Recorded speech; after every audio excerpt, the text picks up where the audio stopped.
All right, very good. All So right. should we get to our topic? Yeah, let's talk. We All can right. start talking. So today we have a very special episode of the Anime Match Cut podcast. Today we just saw the new Marvel movie, Ant-Man and the Wasp: Quantumania. It's Uh, so good. yep, the movie is fresh in our minds, and we're going to be talking about it while my lovely co-host is streaming God of War. So you, my lovely co-host, what did you think about the movie? I enjoyed the movie a lot, to be honest. I was expecting some bullcrap like the second one, Mm-hmm. but it was actually really good. We got introduced by the main villain that's gonna be in the new Adventures. Hell yeah. Also, I had like very low expectations of this movie because I saw the last two Ant-Man movies, and the second one really, I really disliked the second one. The second one I thought was effing boring. I don't know how you feel about the other two Ant-Man movies. The first one's all right. It's not my favorite movie of all time, but the Ant-Man second was one, Ant-Man yeah. 1 was good. It was the introduction of Ant-Man. And then number 2 was just very dumb. It was it was very unsatisfying. I remember seeing it in the theaters, and that movie came out the same year as Infinity War, and so I was really hyped up to see the next chapter in the Marvel Cinematic Universe after Infinity War, and then I was very disappointed because that other Ant-Man and the Wasp movie was so boring. There was barely like any action in it.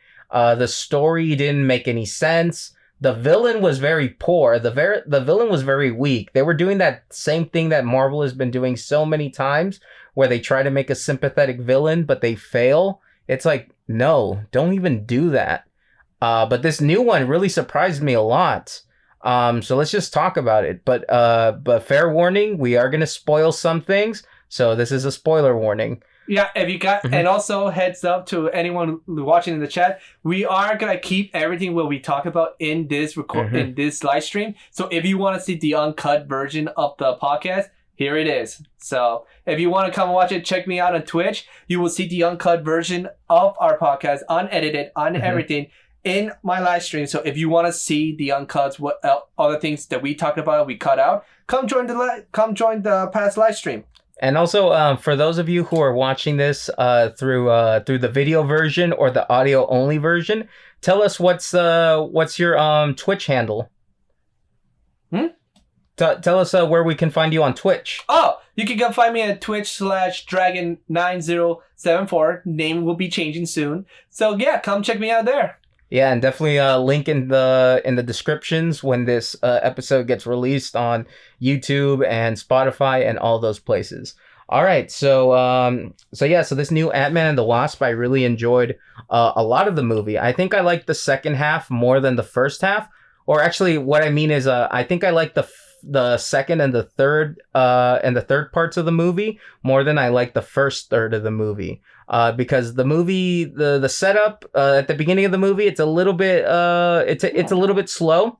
It's a little bit slow, and a lot of the the things that they're doing in that movie is that they're setting up the characters, setting up the conflict. And at the beginning of the movie, some of the acting, some of the dialogue was a little bit cringe, and I didn't really get what they were trying to do. But once the movie starts like rolling, and once we get introduced to like our main bad guy and some of the other side characters, the movie really starts really picking up speed. So that's how I felt while watching the movie. What did you think about how like the movie like played out? Did you hate, or did you love, or did you hate certain aspects of the movie? Sorry, I got a little bit focused in the game. This is the first time, so I'm trying to get used to it. Okay, I mean, all right, but like, just try to be part of the conversation. Yeah, sorry. So repeat what you said. I'll listen. Did you how did you feel about like how the movie like played out? Did you like the pacing of the movie? Did you thought it was slow? Did you thought it was at a good pace? Did you thought it was very fast? I really loved the pacing. It talked about how Ant-Man's life was when he became an adventurer, how he chose his life after the blip. Yeah. And everything of it. That he wrote a book. I was not expecting a guy of a thief to make a book. Well, if you think about it, it would make sense for like at least one of them to like write a book about like their experiences. And also, one thing is that he also got employed in the month of the job he got fired at. Like, who gets employed in a month for getting fired at the job they worked at? Well, they must really love him because like at the beginning of the movie, they really set up that, he's kind of like living his best life now that he's an Avenger. He helped save the world from Thanos. So, he's living like a pretty good life now. The main but the movie sets up that the main conflict between Scott Lang and his daughter, like that's like really like the only thing in his life that he really can't like control, or that that he isn't in full control of, is like his relationship with his daughter, because his daughter's already older. She's a teenager now, and she's really into like social justice and trying to help people who are less fortunate, but she does it in ways where like she gets in trouble with like the police and stuff. Well, she is using Pym Particle's tech to do that, and she gets in trouble for it and got scolded by his father. Yeah, and so they do set up the conflict that Scott wants her to like do things in a way where it's more responsible, it's more safe for her. He basically just wants her to have a normal life. That's all. Essentially, yeah, and she's also kind of disappointed at her dad because she feels that he's not doing enough for like the community or for the world, making it a better place, using his powers for good. He's kind of like laid low. He's not really doing the superhero thing, and he's kind of like cashing in on like his superhero fame. Like we said, he wrote a book, and he probably got paid like a lot of money for writing his memoir. He probably did. And so then this movie also sets up like what his life is now, living with the Pym family. He's in a relationship with Hank Pym's daughter, Hope Van Dyne, which she took back the company of her father. Yep. Yeah, and so they're in a nice relationship. He has a good relationship with his father-in-law, Hank Pym, and and since the last movie, they've been reunited with Hope's mother, Janet. I believe that's her name. Yeah, Janet. And then the movie gets started like really quickly, like in terms of like the actual plot of the movie gets started really quickly, because we have like this one dinner scene early in the movie. They have like a little bit of an argument, and then Scott discovers that his daughter has been working with Hank Pym, and they created sort of like this device that sends signals and messages to the quantum realm. And because of that, a mishap happens, and all of the family gets sucked into the quantum realm, and so that's basically like the main conflict of the first half of the movie, is them trying to escape the quantum realm. And throughout the movie, they meet new characters, new side characters. Some of them are comic relief. Some of them are there to sort of explain how like this world works. And then we get to like my favorite part of like the movie, or at least my favorite chunk of the movie, is when we meet the actual villain, Kang. Oh yes, Kang for me was like one of the best parts of the movie, because he was such a really good villain. He was like so evil and like so unlikable, which is what I want from a villain. He was like ruthless, and he was just like one bad motherfucker. So you really hated the past villain movie? Well, because they weren't that bad, because they were more sympathetic, like trying to make it seem like they're not that bad of a guy, but in the end they revealed they actually are that bad of a guy. Yeah, because like a lot of for like a problem with like a lot of Marvel movies is that the villains are usually the weakest parts of the movie. Sometimes they're boring. Sometimes they try to make them interesting by making them sympathetic villains, where like, oh, they're a villain, but you still understand like their motivations, which is nice and all. But if all of your villains are sympathetic villains, then it really starts to become boring. It starts to become stale. So for this new villain, Kang, they really made him in such an unlikable bastard, which is like that type of villain I miss watching in movies. Like, for example, Kang gives me a lot of like Darth Vader or like Emperor Palpatine vibes. Really? Because he's just like very ruthless, and a lot of his some of his powers are very telekinetic, so it reminded me of like, the Force and stuff like that. So he gave me like a lot of like Darth Vader vibes, especially like there was a scene where he was Scott Lang and his daughter were in a prison cell, and Kang was intimidating them and kind of torturing them, and it felt like, you know, it kind of felt like a scene right out of Star Wars with like Darth Vader, the way that, you know, he would like force choke people and stuff like that. And yeah, so I really liked Kang. Kang was like my favorite part of the movie, I think, or at least my favorite character aside from like the heroes. Anything? How did you feel about Kang? Was he like? Did he surprise you that they were able to portray him so good? Yes, I love that. Kang the Conqueror in the comics is known to be a man that does not show mercy. He conquers. Yeah. He's the man that kills anyone to make sure the universe is protected. I remember Kang from the anime series of the Avengers. Have you seen those TV shows? I have seen Avengers: Earth's Mightiest Heroes. Yes, that's the one I'm talking about. The when they introduced Kang the Conqueror, Kang showed up to stop Captain America because he eternally destroyed the entire world. And in the future episode, I think it was season 5, somewhere around season 5 is where they finally show why Kang was trying to kill Captain America. It was because of the Skrull. The Skrull was Captain America. They conquered because in this movie they made the Skrulls evil. But in the Marvel movies they made the Skrulls as the good guys. They're trying to find a home. But the anime series they made the Skrulls evil. And so in this version, Captain America was captured with other people, Hydra, Fantastic Four, any like street heroes as well, and they took their place. Yeah. So and then in the end of it, Captain America finally defeats the Skrull Captain America that was trying to make everyone surrender to the Skrulls, and they won victory. And that's what Kang was trying to stop. So I really love this version of the Kang because it's different from the anime series. Well, yeah, because I do feel like with the Marvel Universe, they have done things where they differentiate themselves from like comics or like other types of media where the characters have appeared. I feel like that keeps the movies more fresh, and you know, it's just like you're not seeing like the same thing over and over again. They even did a couple of things here where it's different than what they did something with a character in this movie that's very different from what that character usually is in other media. So Kang is really, really good. There's other characters here who I thought that I was gonna hate, but I ended up loving. Another character that I really enjoyed was the secondary villain MODOK. I really enjoyed him. He was more of a comic relief. Yeah, he was.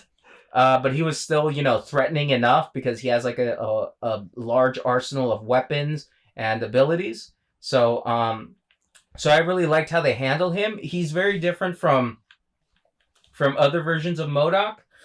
He, like I said, in this one, he's more comedic.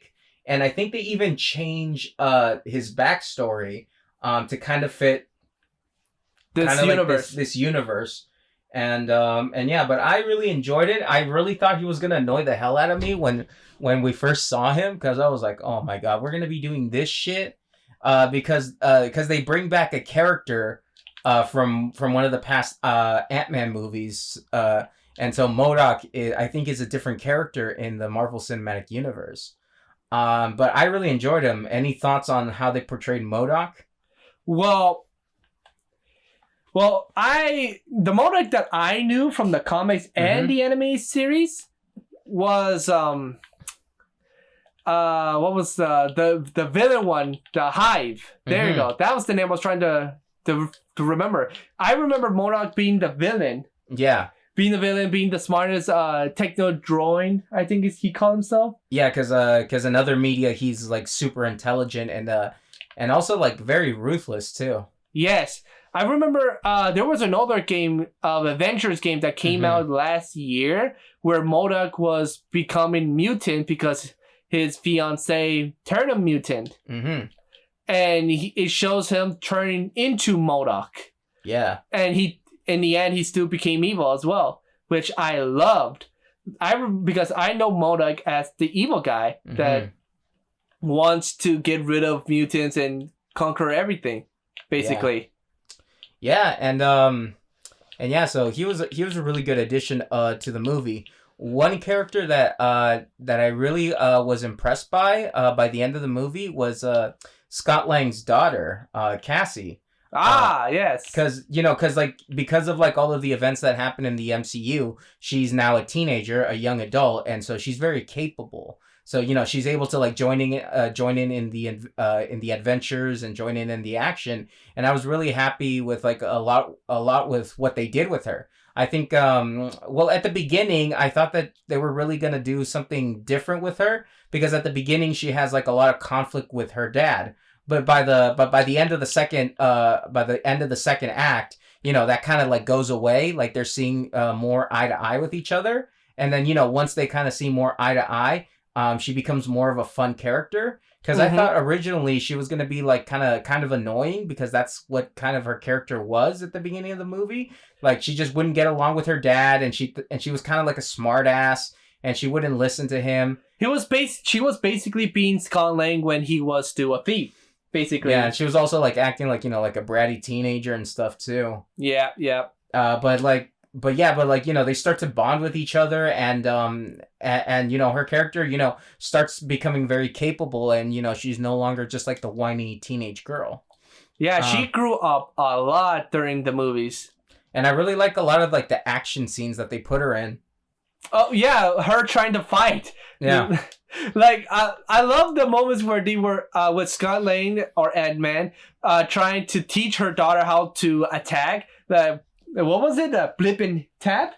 Yeah, like jump and tap, because Ant-Man does this attack where he shrinks down, but when he's gonna land like a strike or a punch, he gets big again, so it has more power and more oomph to the attack. But Cassie, she can't quite get the hang of it, so she's like not very effective in fighting the bad guys. So Scott teaches her, and like that's actually a really nice moment between both of them. I really like that they wrote that for their characters. They really get a family moment at that moment right there. Yeah, they try to bond. Like, oh yeah, you got a suit now. Yeah, I noticed you got a suit. Yeah, you really understand like what their bond is all about, and I like the way that they interact with each other, because I do feel like the two actors really do. They really do make you believe that they are father and daughter. Mm-hmm. What did you think about like sort of like the story of it? Did you think it was like a good story, like a good setup? Yes, it was really good. Like it starts off Lang having the life of his time of his life, becoming an adventurer, people recognizing who he is, and writing a book. Like he's having a good life, and then goes towards how his daughter's revealing like not everything is a good life. Like look at all the people that are homeless because of the blip. Yeah. Because she's like aware that the problem that happened with the blip, she's trying to fix it. Yeah. Not just trying to live her life again. She's trying to make life better for everyone.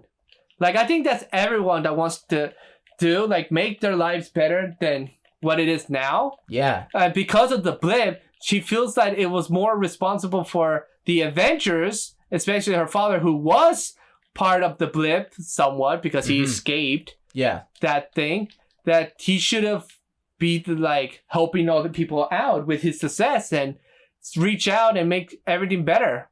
And she did. She really like pointed it out that, hey, not everyone's living their lives. All those people out there that is homeless lost all their homes because of the blimp, lost their jobs because of the blimp. Yeah. And I can see that she's trying to like do change, but in the wrong way.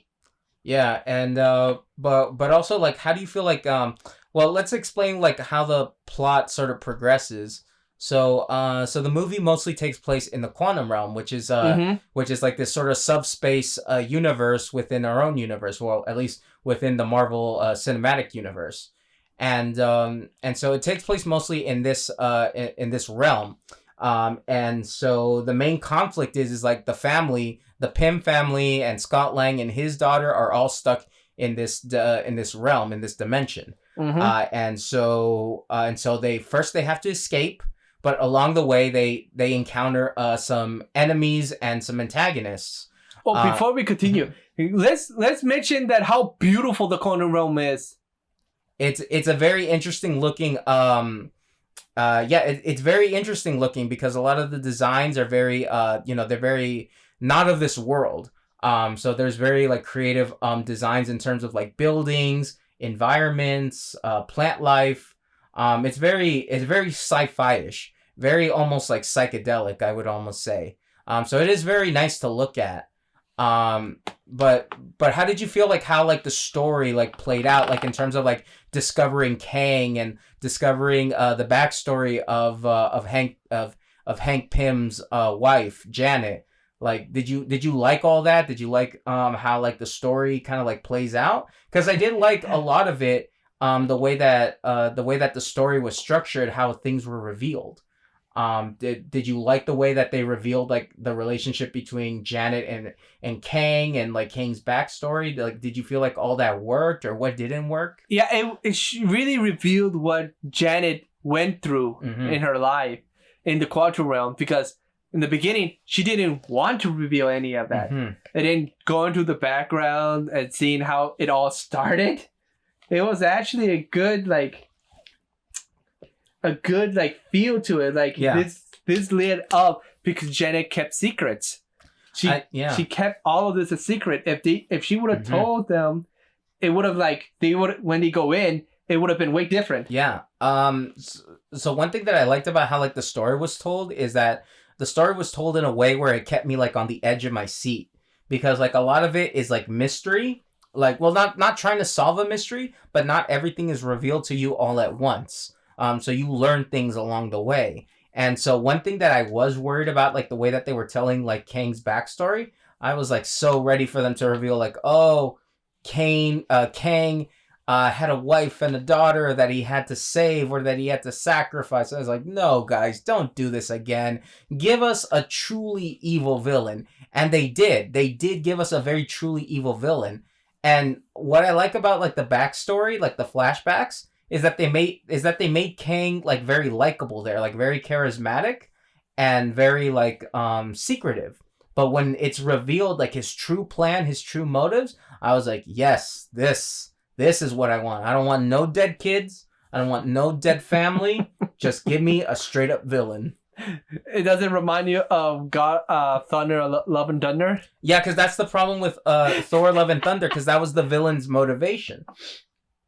Like, I don't want a sympathetic villain. I want a straight up bad to the bone, nasty ass, like, bastard of a villain. Like, I want to root for the hero to beat the shit out of the villain, which we actually do get, because Kang and Scott Lang, this universe's Ant-Man, you know, they get into it like a lot. You know, there's a lot of confrontation between both characters, which I didn't know, which I thought we weren't gonna get, because in like the last movie, Scott Lang barely fights the villain. They lost completely. Yeah, there wasn't like, it wasn't cathartic. That last movie wasn't cathartic. It wasn't like pleasing. It wasn't memorable. And I think a lot of it was because like the heroes barely had like any conflict with the actual villain of the movie. And so in this one, we actually get to see Scott overcome a villain, and that's what you kind of want to see out of a superhero movie. You want to see a hero defeat the villain and ruin the villain's plans, because the villain is an evil bastard who's going to make life worse for everybody. And so you want the villain to lose and the hero to win. And so I enjoyed that.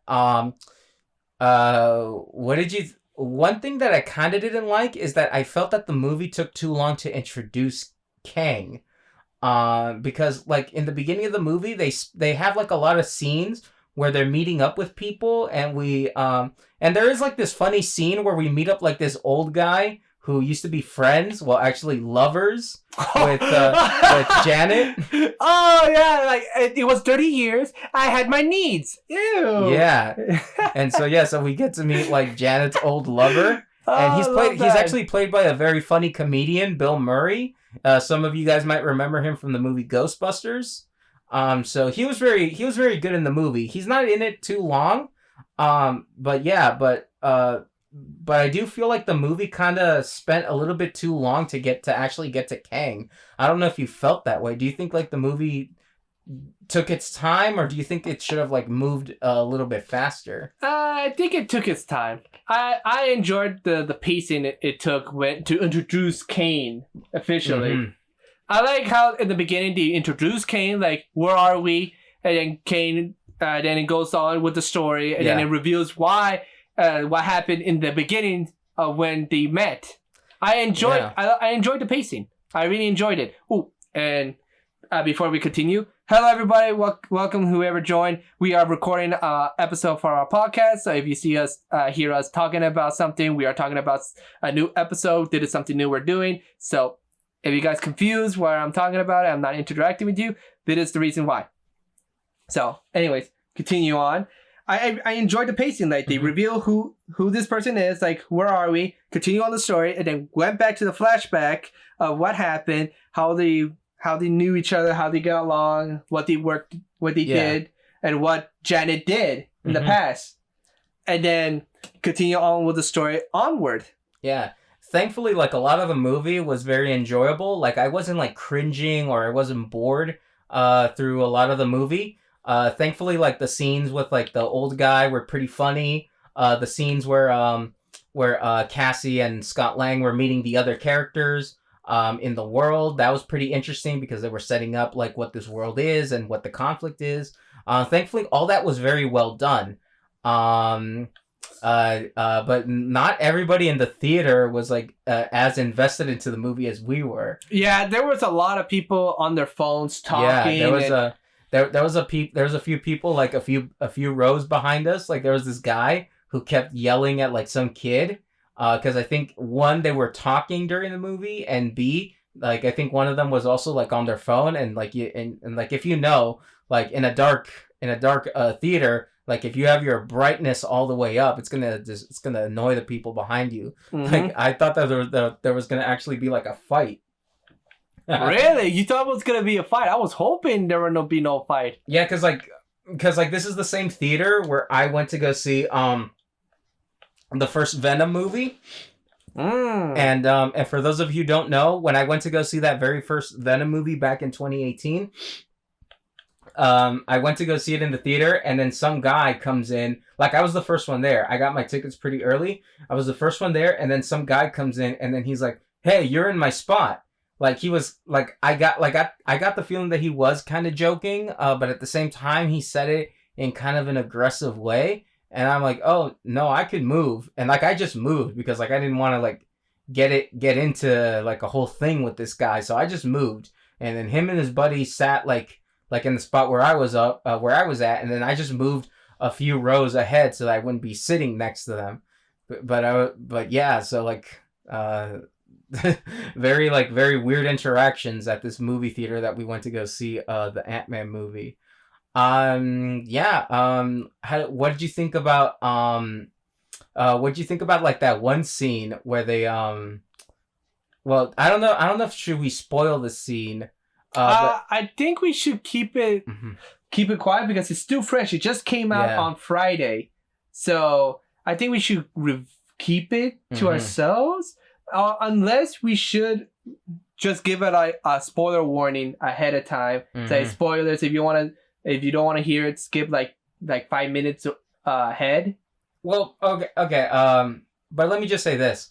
One thing that I really enjoyed about the Ant-Man and the Wasp movie is that the movie gave me, like, a lot of Star Wars vibes. Like, a lot of the costumes, like, in the beginning, like the Pym family, Hank, Janet, and Hope, they had to, like, disguise themselves. The costumes that they were wearing they reminded me a lot of, like, something like Star Wars, like characters like in Star Wars would wear. All the robes? Yeah, like the robes and stuff, and, like, the vehicles that they were flying in. Even, like, the villain, like, Kang has, like, an army of, like, these faceless soldiers. And a lot of them gave me stormtrooper vibes. Like, they were pretty much like stormtroopers. Like, in a different disguise, almost. So I really like that. Like, the movie did give me, like, a lot of, like, Star Wars vibes, minus, like, lightsabers. Like, nobody was, like, swinging around a lightsaber. And people weren't using the Force. Although Kang, his powers, like, what he can do, his abilities, did remind me a lot of the Force. So he did give me, like, a lot of Darth Vader vibes. Well, because if you guys know the story of Kang can control any technology in his disposal because he has a glove that controls any technology of any generation. It doesn't matter what it is. He can Yeah. control it still. Yeah, exactly. And what did you think about like the final fight? Did you like it? Did you think it went on too long? Did you like the surprises? Oh, I loved it. I really loved the fight because a big reveal of Ant-Man showing up saying, "You lied. You didn't keep our deal." Yeah, I really enjoyed it because like everybody got like, you know, everybody played a part. Like no character like was like misused or underused. Everybody played a part in the final climax. You know, like I mentioned, Ant-Man's daughter, Cassie, you know, she gets to really prove like, you know, she really gets to prove herself. She gets like a lot of fun like action. She even defeats like one of the main villains, you know, so they give her a W. Ant-Man and Wasp, you know, they're a good team together. Ant-Man gets to show off like his giant powers a lot, and so that's really fun to see. And also like the characters that we meet like at the beginning of the movie, you know, I thought that they were just gonna be just like secondary characters that we're not gonna see for the rest of the movie, but they actually come back, and the final battle does have like some consequences. Like there are characters who like, you know, get hurt and die and stuff. Oh yeah, I was really surprised. Big one that I like was the guy with the face that is a laser. Exactly. Yeah. So there's like a lot of consequence in this battle. But I don't think cause like the thing is like a lot of times like the final climax of like Marvel movies are oftentimes like very underwhelming. There's only like few like final climaxes that I really like remember or that I really like. Like I like the final climax of the first Avengers movie, but for like the second Avengers movie, The Age of Ultron, I don't even remember that climax. Like that climax was so unmemorable. I like the climax of the last Spider-Man movie, Spider-Man No Way Home. I like that one because, you know, it was the three Spider-Man together. Oh, hold up. We got some noise. Hold up, guys. We gotta wait for that noise to disappear. Yeah. Oh, since someone in the chat said Ant-Man and the Wasp Quantum was 6.5 out of 10 for them, and they really like Kang reveal. Yeah, the Kang was really good, but I understand why some people might not think it's like the best movie ever. I know that we've been pretty positive on this movie because I do think that there's a lot to like. But I think one thing that I really didn't like is I didn't like a lot of the effects. I don't know if you noticed this, but a lot of the movie takes place on green screen because it's very obvious that everything is made in a computer besides the actors in the scene. But some of those green screen shots were very funky looking. Really? Like, yeah, because I noticed several times whenever they would cut to like a close up of one of the actors, like you can really tell like they weren't in that environment.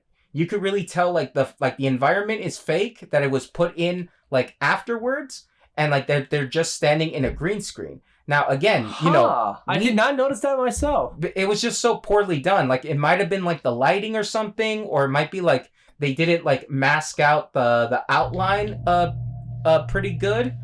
So there was often times where like the effects were really bad, especially for like a Marvel movie. And like these movies are like, you know, $200 million movies. So you would think that they would actually do like a really good job with the effects, because I sort of like think about like the last Avatar movie, like, you know, like that movie had like really good effects. But like for this one, which is a movie which kind of has like a similar budget, you know, Marvel, you gotta not let these things slide. It's just a simple close-up. Like there's nothing too complicated happening in the scene. Like a lot of the action scenes were well done, but some of like the more like, you know, standard scenes, like more of the dialogue stuff, I saw that there was often times where like the effects weren't as good as they should have been. Like I don't know if you noticed like any of like those like little like, you know, mistakes that they did with I didn't see them. I did not notice that at all. Well, yeah, because again, like sometimes it was pretty fast because, like I said, sometimes like the bad green screen would just be like on one person's close up, but then everybody else's close up would be all right. But yeah, but those effects, some of the effects in this movie really didn't hold up because it almost made me feel like I was watching like a movie from like the 90s or something. And really? I didn't notice that at all. I mean, you really have to pay attention to like just like the way that the green screen is done. Like you can sometimes tell like when a green screen is bad if the characters are like all glowy and fuzzy and stuff, because like they're just adding filters to try to make the green screen look better. So you can really tell that those effects were really rushed and they didn't spend like enough time to like really render them correctly or to actually make them look good. So there was like some things in the movie where like, where it wasn't good. But like I think but again, like oftentimes like for me, sometimes bad effects aren't enough to like completely ruin a movie. Like as long as like I have fun while watching the movie and I enjoy like the characters and like the conflicts that they're going through, like I'm able to forgive stuff like that. But like a big budget movie with bad effects, it does really affect my sort of opinion on how like the movie, like just like my overall opinion of the movie. Because this movie, I think I could have loved this movie a little bit more if it was a little bit more polished and like they worked out some of the kinks in terms of the effects. Because like when I think of like a good like superhero movie or comic book movie with like really flawless effects, I think of something like maybe like The Dark Knight. The Dark Knight has some really amazing effects, but that's because like a lot of the effects are done in camera. I also think of something like maybe like Spider-Man 2, like the original one with Dr. Octopus. Like that one still holds up pretty well, even though that's like a 20-year-old movie. More like 19 years old, but that one still holds up. Was there anything in the movie that you didn't like about it? Or did you not like enjoy certain characters or like certain storylines? No, I all the mistakes you saw, I didn't notice them myself. I was just enjoying how the Quantum Realm looked, how everything else looked. Mm-hmm. I was enjoying the movie like generally as a fan. I was not like criticizing it. I wasn't saying, oh, they could have done this a little bit different. Oh, they could have done this a little bit different. Yeah. Oh, they did this wrong. Oh, they did this wrong. I did not notice any of it. I enjoyed it as a fan. Because also like people who notice these things are oftentimes like people who like want to make movies or like they want to be like animators and stuff. Like, I'm someone who enjoys like the process of making a movie. So sometimes when I see like a bad effect, it could really affect like my opinion on the movie. Because sometimes with like the character of MODOK, some of the shots of his head looked very off to me. Like when we first saw him, it looked kind of wonky to me. But as the movie went on, I guess like my eyes just got adjusted to him a little bit more. And so by the time we get to like the climax of the movie, I'm okay with like the MODOK effect. Oh yeah, that actually did happen to me too when I saw MODOK the first time in his head. That did happen. I noticed that my eyes were like trying to adjust it. Yeah, because he was very uncanny. But as the movie goes on and on, you start to get used to him like as a character, because they do kind of like this weird thing where like he's a giant head, but he's also like a very realistic looking head. So he's not like a Pixar character or anything. He's supposed to be like just like a giant human head. Mm-hmm. So it kind of took a little bit to get used to him. But, I like the effort. I like the effort that they put into him, because by the end of the movie, I was, 100% behind this character. Well, at least this character design. So anything else that you want to mention about the movie before we talk about the future of the MCU? For the movie itself, I really, really enjoyed this movie. As a fan, I didn't notice anything except for the MODOK part. Mm-hmm. But honestly, I cannot wait to see Kane coming back. Yeah. Because if you guys know any of the story about Kane, he's everywhere. He does not die after one battle. If you kill him, he's not truly dead. You just kill a version of him. That's all you did. And I really am hoping to see Kane again in the movie theater. So someone in our chat, Dreamy Saturn, he commented two things. MODOK was throw up emoji, and he also said as soon as he showed up, everybody in the theater was laughing their butts off. Yeah, we were as well. Yeah, because MODOK was actually pretty funny. He was a pretty funny villain. Like, I like that they had like a serious villain and like a funny villain. Actually, like, this movie was pretty funny. And like a lot of people were laughing throughout the movie. Did you have like a line or like a moment that you thought was like a very funny, like, or like a good bit of comedy? I'm an adventure too. Oh yeah. I was laughing my ass off silently, like, I'm an adventure too. Like, no, you're not. You're supposed to be the villain, brother. Yeah, that was like a sad, funny moment. Yeah, that was very like bittersweet. I liked let's see I like the one where like Cassie was saying, "Just don't be a dick. Just like stop being a dick." Mm-hmm. You know, he was like, "Tell me what to do. Tell me who to be. Just don't be a dick." Yeah, like after he got his ass beat by the daughter, he was like, "I don't know what to do. Tell me what to do." Like the man was broken. Yeah. Like, come on, man. MODOK is supposed to be the man of technology. Nothing's supposed to hold him down. But you being a bitch about it? Like, damn. I didn't know I could see a MODOK being such a baby. Yeah, yeah, but I really like that line. I like that little exchange because you know she beats him, so like his villain arc is over, and they just have like this little like exchange. And I thought that was pretty funny, and I like the fact that. But did you notice that in this movie that they cursed a lot? Like they said like a lot of like swears, especially for like especially for like a Marvel movie. Like Hank Pym says shit twice. Yes, he did. And Cassie says, don't be a dick, and like yeah, so this was a very vulgar Marvel movie. I was really surprised of like how much they swore in this movie.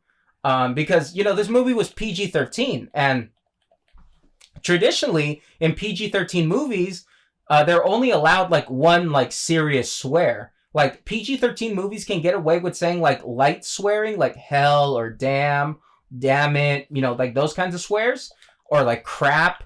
But so they're like PG-13 movies are only allowed like one like fuck or one shit, like those kinds of swears. I think the reason why they allowed it is because I think they're gonna have a Marvel movie with a lot of cuss words. I think that's why they're getting people ready for it. Deadpool 3. Yeah, exactly. I think they're getting people ready for it. Like, hey, this is what we're doing now. Get accustomed to it because we don't want to hear any crying afterwards. Yeah, and I think also like I think we're like at a point in time where like movies are allowed to be a little bit more like vulgar, a little bit more maybe not violent, but they're allowed to be a little bit more mature and a little bit more adult. You know what I mean? Mm-hmm. Because like a lot of the characters like they have like they get like damaged, like seriously damaged. Like we actually see some like blood and some like bloody bruises and stuff like that like throughout the battle. Because I don't know if you noticed that.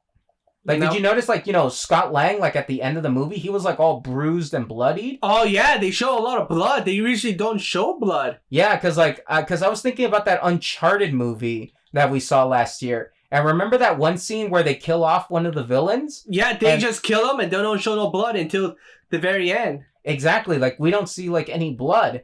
And that was a PG-13 movie. But in this one, like, a lot of the characters, they get seriously hurt. And we actually do get to see, like, some, like, damage to them.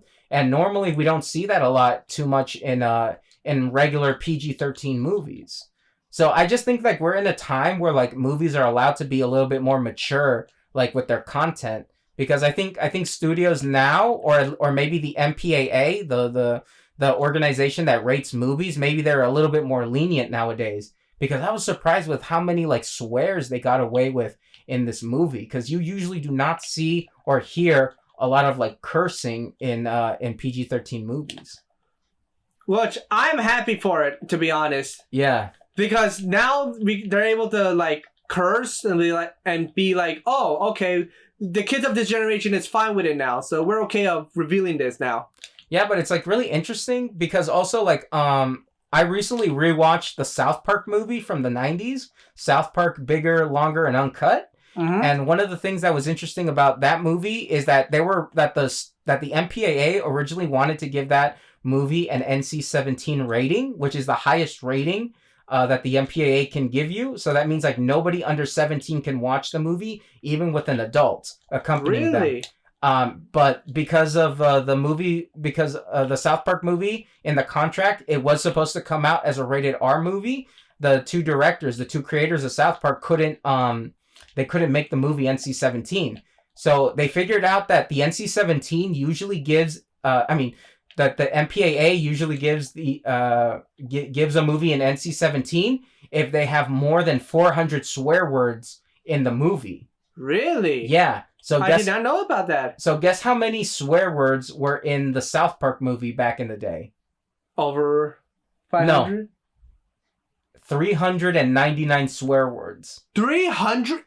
Wow, almost 400. Yeah, and they were able to get an R rating because they didn't go over the limit that the MPAA usually gives to movies for them not to get the NC-17. Wow. Yeah, so I'm just really surprised that in this movie they were able to like say like a more adult language than they usually have. Because this movie really didn't have like any kid characters. Like Cassie's a teenager, but she's pretty much, a young adult, Yeah, like she's at the age that she can make her own decisions and her own mistakes. Yeah, and so like there's really like no kid characters, so like, all the characters are adults and they got to talk about like some adult things. Like, like Hank and Janet, talked about like, their sex lives. Yeah, when they were talking about, they were getting a little bit comfortable, if you noticed. That Penn was like... Yeah. Yeah, but I was just really surprised that they included that in a Marvel movie.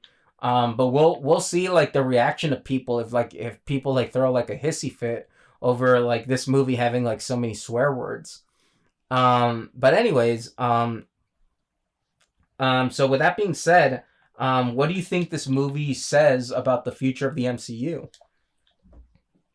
I didn't hear that last part. What's up? But now that we've talked about the movie quite a bit, what do you think this movie means for the future of the MCU? That there's gonna be a whole lot of death and multiverse is gonna collide together, baby. I'm excited. Yeah, because we were talking in the theater, like, since Kang is gonna be the big bad villain of the next Avengers movie, what do you think, like we were talking about like who's gonna even be in the Avengers team, and so we kind of had to remember like what were the past movies since Endgame. So of course we have like Doctor Strange, we have Spider-Man, we have Shang-Chi, Black Panther's sister, she's now Black Panther. We got Namor the Submariner. I know that Marvel wants to do their own version of the Fantastic Four, and like with the multiverse stuff. They might bring back like the old X-Men from those old X-Men movies. We might see Hugh Jackman back as Wolverine. Who knows? Well, he's not. He said previously he will not unroll Wolverine no more. Well, he is going to return for Deadpool 3, actually. Yes, he is, but I don't think he wants to bring back the character because he believed the story he had in the previous movie was a good end to Logan. But the good thing about like multiverses is that doesn't have to be like the same Wolverine. That is true. It could be be Wolverine, but a different person. Exactly. It could be like a different version of Wolverine, but just have Hugh Jackman back as the actor. But yeah, so it'll be interesting to see how the MCU handles themselves. Because I think also like I think a lot of people were starting to get a little bit tired of the MCU because I know like a lot of people didn't like the Eternals movie. I never seen Eternals. Me neither. Like that looked like so ugly and so boring to me. I didn't want to see it like at all. Shang-Chi also seemed a bit boring to me, but apparently like a lot of people enjoyed that one, so I might have to check it out. I watched She-Hulk. I don't know if you saw the She-Hulk show. No, I have not. That one was pretty ass because that one was kind of like this new Velma show. It was very meta, but it was also like too like it was trying to say too much about like modern society, and because it was trying to be too hip and modern, it really didn't come off as like fun or funny. It just came off as too preachy, and like She-Hulk herself was like very I don't know. I didn't really like her as a character, that much, and like the show is kind of like the show also sometimes it doesn't know what it wants to be because sometimes like the show acts kind of like a sitcom, and then sometimes it acts like a superhero show. So I don't know what the heck is up with that She-Hulk show. But yeah, but we'll just wait and see like what Marvel has like up their sleeves because Marvel is gonna have like a lot of competition because James Gunn, the guy who directed Guardians of the Galaxy, he's moved over to DC Comics and he's gonna be like the new head of DC Comics. And so we already talked a little bit about like what their plans are with like Batman, Superman, Wonder Woman, and all those characters. And it seems like they're already starting to plan out like their new slate of movies. So Marvel's gonna have like a lot of competition these coming years. So they're really gonna have to step up their game because like they're not the only game in town anymore. And I'm excited to see what movie's gonna come out from the DC universe. Yeah. Well, especially because we have like that Batman movie with Damian Wayne.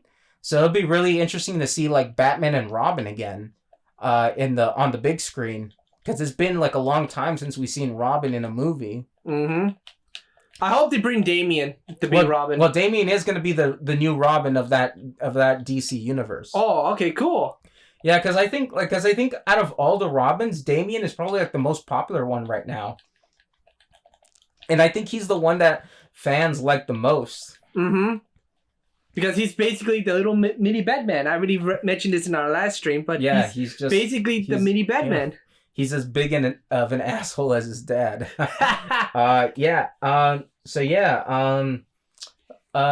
So let's just give like our final thoughts on the movie. So what would you rate the movie overall? Well, as a fan that didn't notice much of the mistakes, I'll give it a solid 7. I would feel comfortable giving it a 7 too, because I will say this, like for a Marvel movie, it kept my attention throughout the movie. There was some really funny parts. Some of the funny parts were very cringe at the beginning, at the first third of the movie, but by the end of the movie, I really got some genuine laughs. The movie got some genuine laughs out of me. The action was surprisingly good. There was a lot of good action in this one, which was sorely missing from the second Ant-Man movie. I enjoyed the characters. I enjoyed going on this journey with them. I don't think anybody gave like a bad performance. Nah, everything was good. I especially loved the village scene, like where all the houses were moving. Yeah. That was a real cool scene. So aside from that, what was your favorite scene from the movie? My favorite scene was Ant-Man revealing himself back to Kane. Yeah, as a giant? Yeah, as a giant. And then all the ants showed up. Yeah. With all that technology. Mm-hmm. That was cool, too.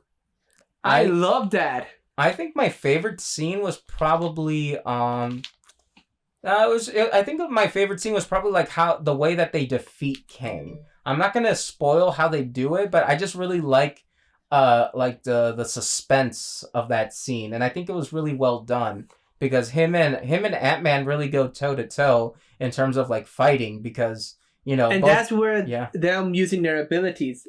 Yeah, and it was a good and the fight choreography was very good because I'm actually glad that the end fight was like a fist fight. It wasn't like like a big CGI mess where like two dudes are like blasting each other with like fake computer effects. It was an actual like hand-to-hand fight. Yeah.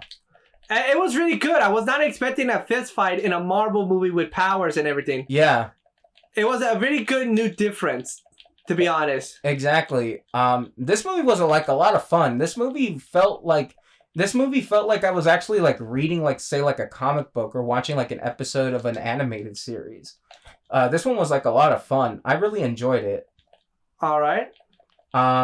Anything else about Ant-Man and the Wasp before we finish? I don't know if anybody noticed, but the daughter's suit was purple. Oh, yeah. I mentioned that in the movie because after a while, like I was wondering to myself, everything's so dark. You cannot see the color of the girl's outfit. That's also one thing that I will say about this movie that I didn't like. The movie was way too dark in some scenes. Yes, it was way too dark. Like every time the daughter uses her suit, during one of her first fighting scenes. Yeah. She had a suit, and it was a different color. I could not tell that it was purple. Yeah. You're right. The only time I noticed it was purple is when they were fighting Kane. Yeah, because when they were in the city, because there's more light in the city. Yeah, you make a really good point, because a lot of the scenes in this movie were too dark for the environments that they were in.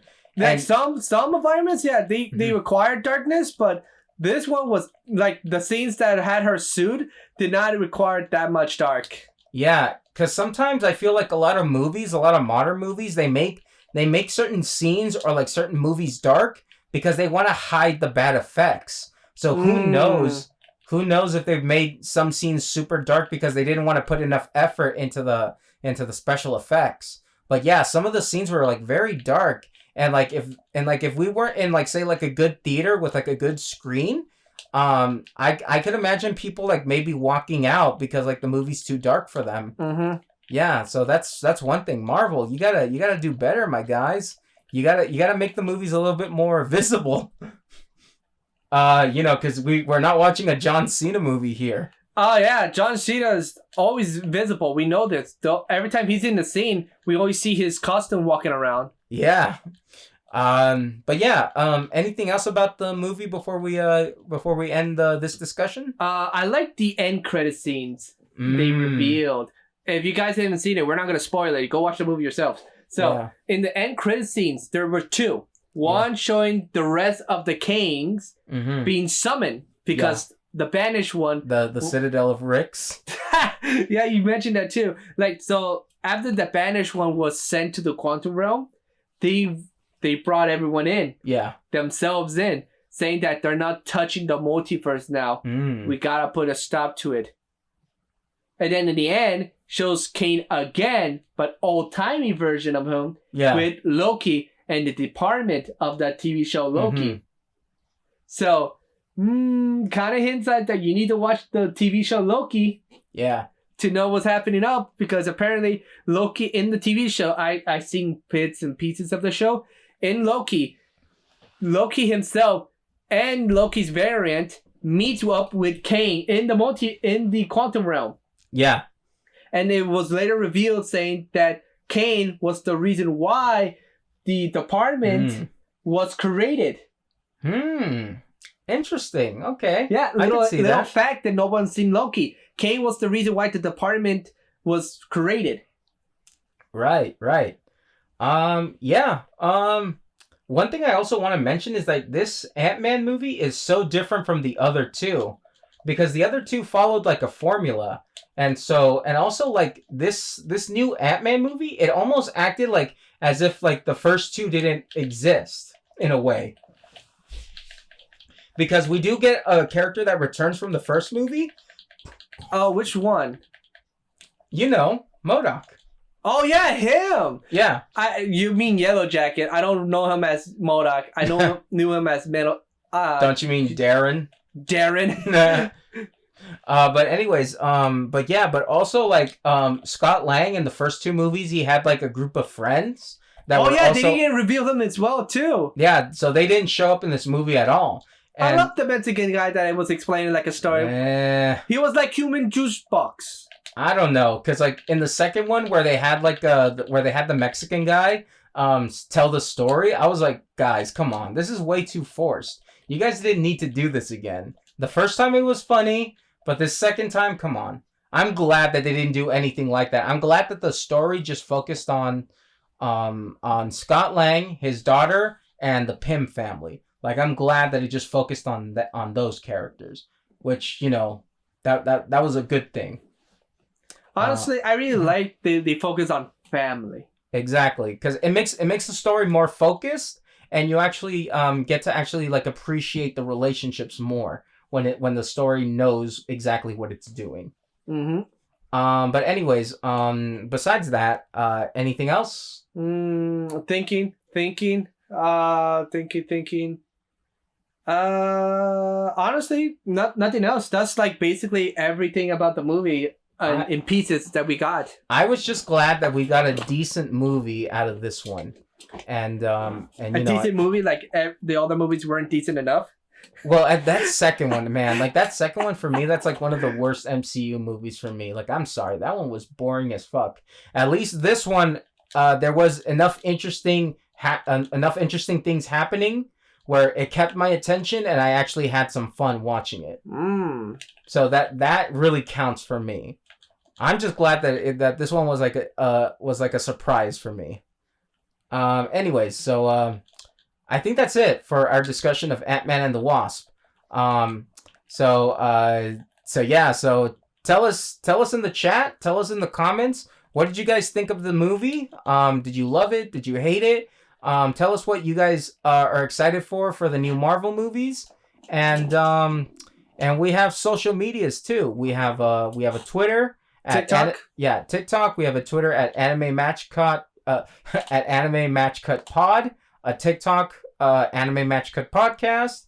Follow us on YouTube. We have a YouTube channel at Anime Match Cut Podcast. And then follow us on like Apple Podcasts and Spotify. You can find our episodes there. And also my lovely co-host, tell us where we can find you on Twitch. Come check me out at Twitch/Dragon994. Damn it! Messing up. Jesus Christ. Dragon9074. Exactly. Join us. Join him on his streams. He plays a lot of fun games. I play different games every time. I try to get friends over to play games with me as well. Sometimes they cancel, but I try to be a variety streamer, trying to play other games. Currently, I am playing 2 games. Genshin Impact, which is going to be the main game that I'll be playing every so often. And God of War is the game I am currently playing. God of War Ragnarok. I already played the first one. And I'm playing God of War Ragnarok. And also, I have revealed to everyone else that if you guys want to see me play God of War, the first one, in a different difficulty, I'll be willing to play it. Because I really love the God of War games. I really enjoyed all the God of War games. And currently, right now, I'm getting my ass kicked in stream while this is being edited and recording. When we were playing, I'm getting my ass handed to me in God of War, which I love being challenged in different gameplay and battles. Okay, all right. So that's it for our discussion of Ant-Man and the Wasp: Quantumania. We hope that you join us on the next one. Well, wait. We haven't talked about the multiverse yet. Now you decide to bring up the multiverse after we done our final goodbyes. I'm sorry. All right. Talk about the multiverse. All right. So for the multiverse, when Kane is being revealed and saying that they're touching the multiverse now, my theory is they're gonna finally bring all the Marvel characters together, like in the TV show and comics. X-Men, the Fantastic Four, the Inhumans, all of it. Okay. Yeah. They're gonna bring everyone back. I'm hoping for them to come back, like be in one consistent universe again. Well, they pretty much have to, because I think that's the only way where they can make the next Avengers movie special. Yes, they have to. They had to bring the multiverse together to stop Kane. And beat the shit out of him and all his doppelgangers. Yep. It's gonna be the Citadel of Ricks. The Avengers versus the Citadel of Ricks. I love it. All right, that's it. Sorry for destroying that.